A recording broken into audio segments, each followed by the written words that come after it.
So a little bit of the shine taken off this game with the loss last week by Wisconsin to Illinois, but however, the Buckeyes still, it seems like each test gets a little bit tougher. Wisconsin still with a great defense. It looked great in the first half. They were able to sack Fields 4 times. Not a whole lot going on. I think the first 9 plays of the game, all runs by the Buckeyes. I think at one point 13 out of 15 plays called were runs.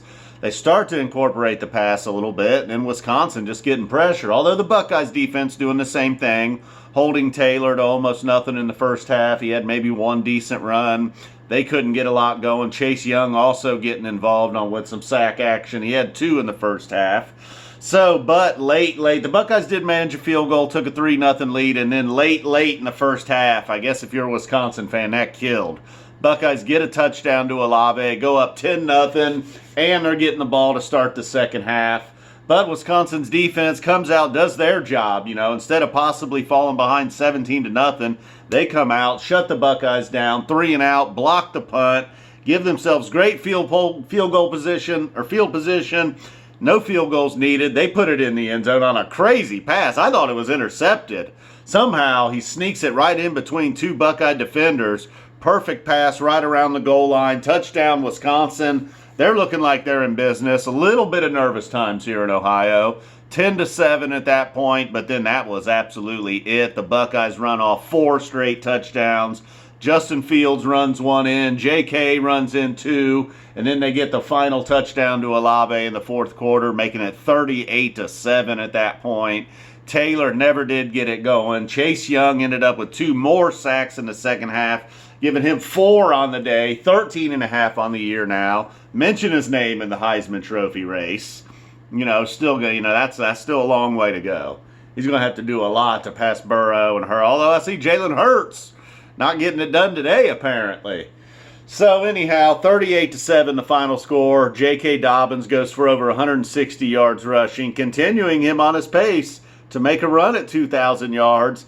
Taylor for Wisconsin, only 52 yards rushing on 20 carries.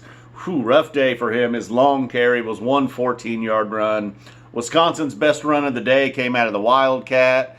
Cruikshank, I believe it was, had a 27-yard run. Other than that, in that one awesome pass they had for a touchdown, not a lot going on for the Badgers. Boy, they got to feel horrible. 8 days ago, they were thinking playoffs, national title. Now they're 6-2 and probably not even going to win the Big Ten West. Although they can still pull out the Big Ten West and get a rematch with the Buckeyes. But after today, though, I feel like the weather must have impacted some of the early play calling. There was a fumble early. There's another egg. Chase Young caused a fumble. He had one of his fourth and final sack was also a strip sack. Buckeyes pick it up, return it 30 or 40 yards. He was just causing all kinds of problems. So that does it. Buckeyes remain undefeated. If they're still probably not going to move up to number 1. But outside of LSU, I don't know who has an argument to say that they're better than Ohio State. We'll see what LSU does tonight. They got Auburn. Chris Olave, 7 catches, 93 yards, 2 touchdowns. Freshman Garrett Wilson with another catch. JK also had 3 catches for over 50 yards. So not a lot going on passing. Fields did get the 2 passing touchdowns. Not a lot of yards, about 150, 160. Did get the 1 rushing touchdown, but not a lot going on there. It was a little bit of a worry. Looked like maybe there was a little bit of a problem with Fields for a minute. And they even mentioned on the telecast, if they have any weakness, it's backup quarterback. That old Chuggy. Chuggy might not be a bum, but he's no Justin Fields. All right, guys. Boom. The train keeps on rolling. Go Bucks.